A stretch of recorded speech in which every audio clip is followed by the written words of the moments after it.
السلام عليكم ورحمة الله وبركاته. ازيكم يا حبايب قلبي؟ عاملين ايه؟ يا رب تكونوا بخير وصحة وسلامة وسعادة وراحة بال. اللهم اصلح حالنا وارزقنا من واسع فضله وواسع كرمه يا رب، اللهم امين يا رب العالمين.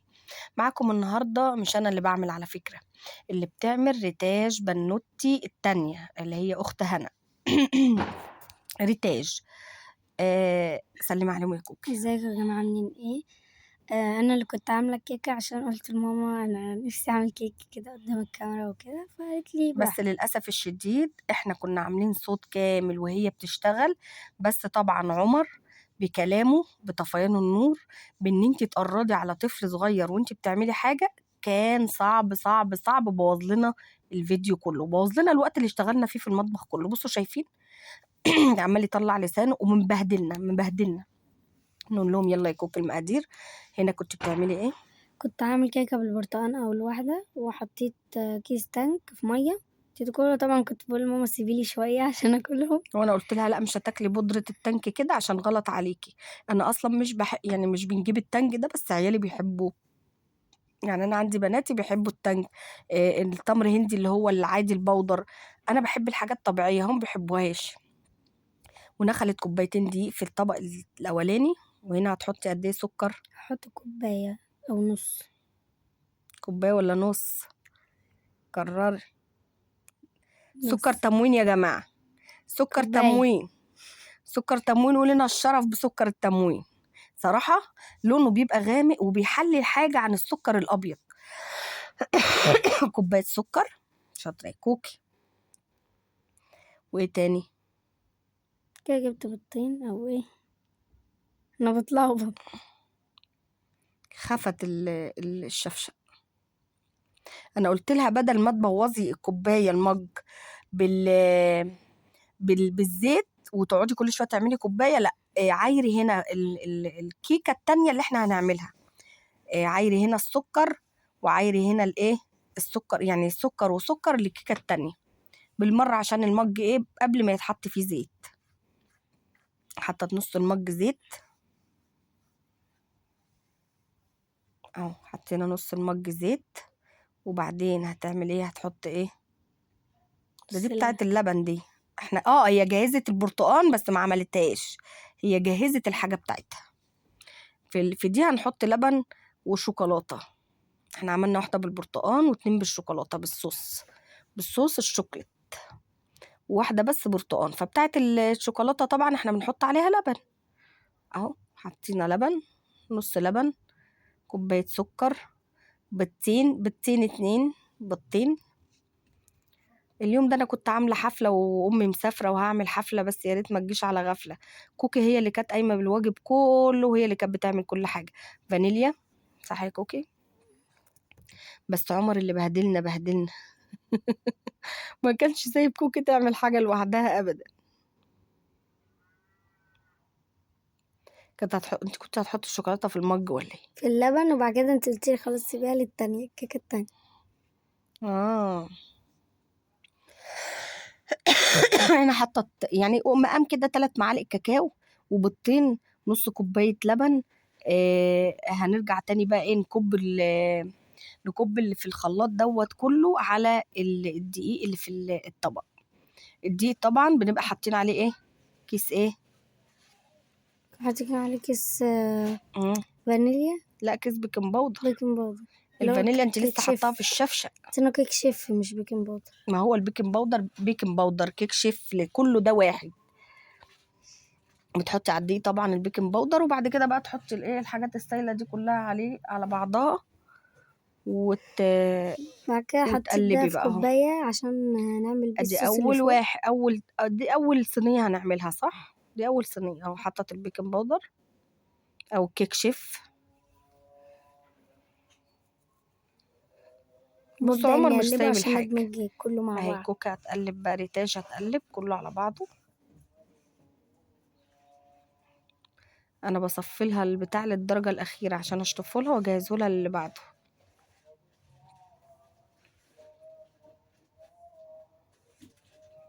قلبي قلبي. شفتوا بتقلبي ازاي؟ كوكي بتقلب. انت بتقلبي كده ليه؟ بتعملي كده عشان بس من الفيديو بتصرف. انا على فكره كنت بعمل اكل على البوتاجاز، انا ما كنتش فاضيه ان انا ابص لها اصلا، انا كنت بطبخ، ما كنتش فاضيه ان انا اصلا اكون معاها في قلب الحلويات دي. كنت بعمل اكل وكان جاي لي ضيوف كمان، يعني كان جاي لي ناس من اهل جوزي يعني، فكان لازم ان انا اخلص الغدا اصلا قبل ما ييجوا، فما كنتش فاضيه لها خالص ان انا ابص لها. انا كنت بقول لها حطي وحطي وحطي وحطي بس، وهي اللي تشتغل مع نفسها. اهي دي اول كيكايه صبناها، وانا ولعت الفرن ورحت حطاها على طول، دساها في الفرن على طول. يلا هنبتدي في التانية على طول وراها. على فكرة حلو ان الواحد كده يعمل حاجات دافية ويدفي بيته، وبيتك يبقى ريحته كيكة جميل كده. اهو بصوا، لازم ترقعي الصينية من تدهنيها بحبة زيت، وتحطي عليهم رشة دقيق، وتموجي كده رشة الدقيق عشان ما تلزقش منك. هنا كوكا هتدخل بقى كوبايتين الدقيق التانيين بتوع الكيكة التانية، علشان خاطر انت هنا بتعملي ايه؟ ما حطيت تتكلمي، مش دي ايديكي؟ ماشي. دي حطيت 2 كوباية دقيق عشان اعمل الكيكة التانية. وبعدين ما هو لما تيجي المقادير التانية ماشي، ما هو اكيد مش هتسكتي يعني. ونخلتهم، مع ان اصلا الدقيق كان يعني في، يعني ما كانش في اي حاجة. كان الدقيق بتاع مناصر الصراحة كان حلو قوي. وحطيت كيك شيف ده دي بعديها. الشيخة ام ناصر كانت جايبه لنا في الهدايا، وده كان اخر كيس الحمد لله، ويعني تمت بحمد الله وخلص الحمد لله. بعد كده حطيت اللبن وبقية بس الكاكاو عايزه اقول لكم الدقيق وبيضتين. بتاع بره ده تحفه تحفه تحفه يعني.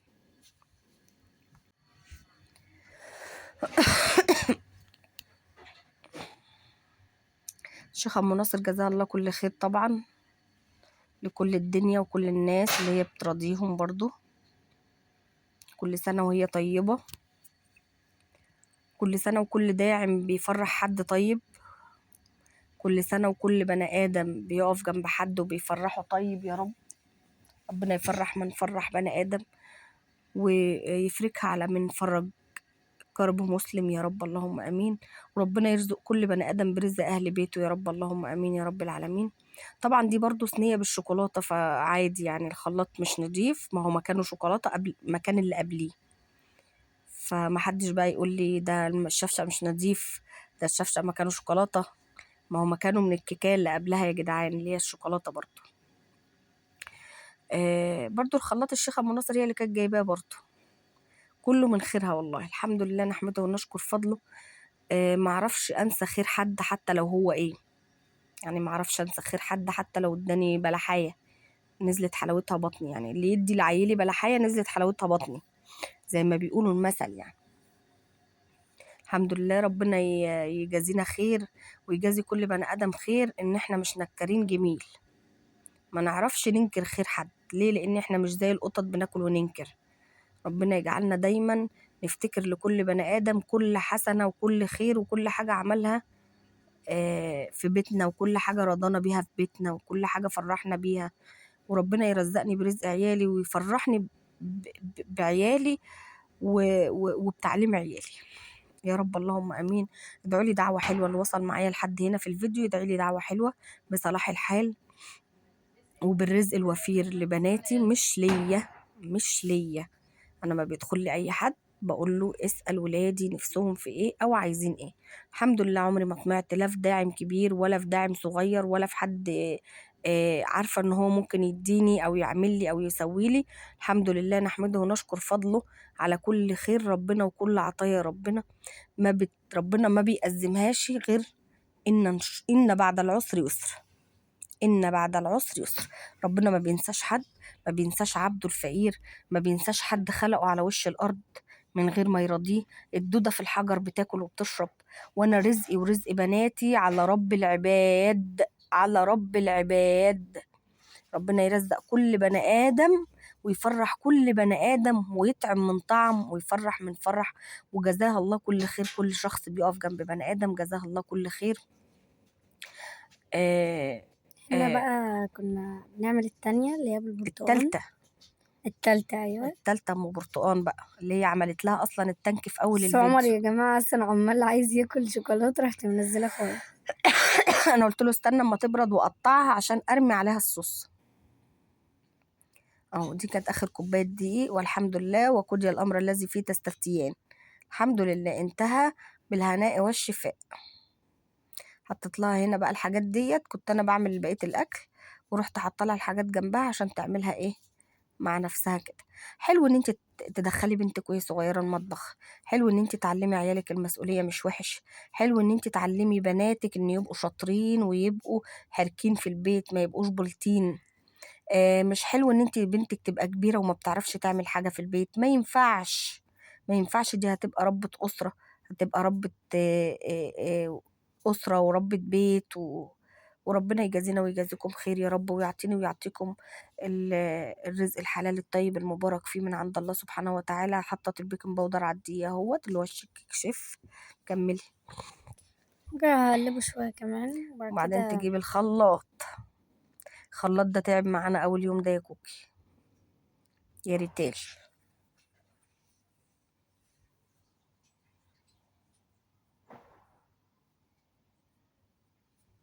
نفسي اجيب كسرت كبة والله يا البتين. جدعان، نفسي في كبة قوي. نفسي في كبة كده اعمل فيها كفتة في البيت، افرم لعيالي حتة فرخة صغنونة واحط عليها بصلة وفلفل وطماطم واعملها زي الكفتة كده صغنونة. نفسي قوي في كبة صغنونة. ربنا يسهل ان شاء الله والواحد يجيب كبة صغنونة بإذن الله. ربنا يرزق من عنده يا رب. حطت السكر، كوباية السكر. حطيتي ده ايه؟ تانك. كانت عاملة التانك في كوباية مية. تاني. تري ده جين 3 2 1. دي تالت مرة نشغل فيها الخلاط. ربنا يصلح الحال يا رب. ربنا يصلح الحال. كل حبايبي وكل الناس اللي بتحب لي الخير فعلا، الناس اللي دخلت قالت لي ربنا يرزقك برزق عيالك، ربنا يفرحك بعيالك، ربنا يرضيكي. الناس اللي بتحب الخير لبعضها، ربنا يرزق كل اللي بيحب الخير لبعضيه. وربنا ستره جميل جميل جميل جميل، وربنا ما بيأزمهاش غير لما بيفركها من وسع والله العظيم. ربنا يفركها علينا وعليكم يا رب، اللهم امين يا رب العالمين. يا ما دخلنا داعمين عشمونا وضحكوا علينا. يعني لحد من يومين برضو واحد اتصل، وانا سعودي وعندي فنادق قدام الحرم، واللي انتوا عايزينه هجيبه لكم، واللي انتوا عايزينه هعمله لكم لبنتي مش ليا. واللي انتوا مش عارف ايه هعمله لكم، ومش عارف ايه ومش عارف ايه. اخر ما زهقت منه، هنا قالت لي يا ماما كلامه مش عارفه، كلامه مش طبيعي ومش مظبوط وبتاع. رحت عامله له بلوك. انتوا بتلعبوا بمشاعر الناس. يعني انتوا بتلعبوا بمشاعر الناس. ان انا اخش اعشم بني ادم بحاجه انا هديها له او حاجه انا هجيبها له، حرام عليكم. ما تعشموش الناس. مش هتجيبوا لهم حاجه او مش هتعملوا لهم حاجه، ما تقولوا لهمش انا هعمل لكم او هجيب لكم. الناس بترمي حمولها على الله في الاول وفي الاخر، بس الناس في الاول وفي الاخر بتقول، بتبقى فرحانه وبتبقى زعلانه لما حد يعشمها بحاجه وما يجيش ينفذها.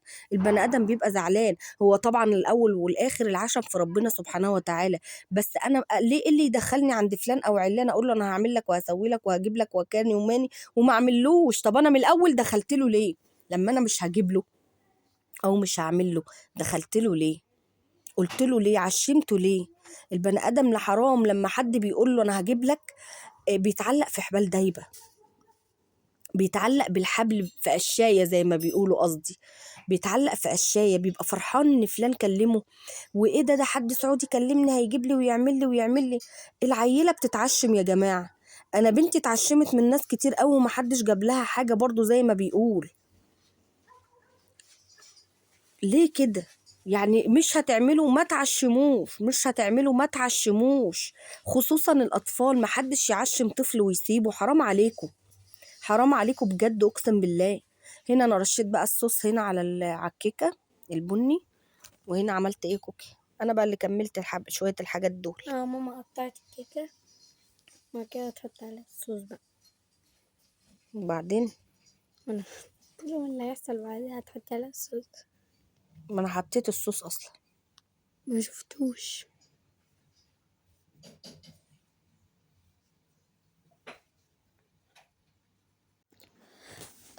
ربنا يبلغنا رمضان، ورمضان يعني ربنا يعني ورمضان شهر الخير، وربنا يرزق ماما آمين. ربنا ربنا يا رب إن شاء الله يجعله رمضان ويبلغكم رمضان، لا فاقدين ولا مفقودين كلكم يا حبايب قلبي، اللهم آمين يا رب العالمين. وكل سنة وانتم طيبين ويعودها عليكم بخير وعلينا يا رب، اللهم آمين، ويوسعها علينا وعليكم وعلى أمة محمد والمسلمين جميعا والمؤمنين والمؤمنات، اللهم آمين يا رب العالمين. هنا صينيتين الكيكة، 3 صواني كيكة وبالهناء والشفاء. أنا عايزة أقول لكم أنا صورت مقطع وأنا بقطعها بعد ما حطيتها في الأطباق، وللأسف الشديد اتمسح من على التليفون. والسلام عليكم ورحمة الله وبركاته.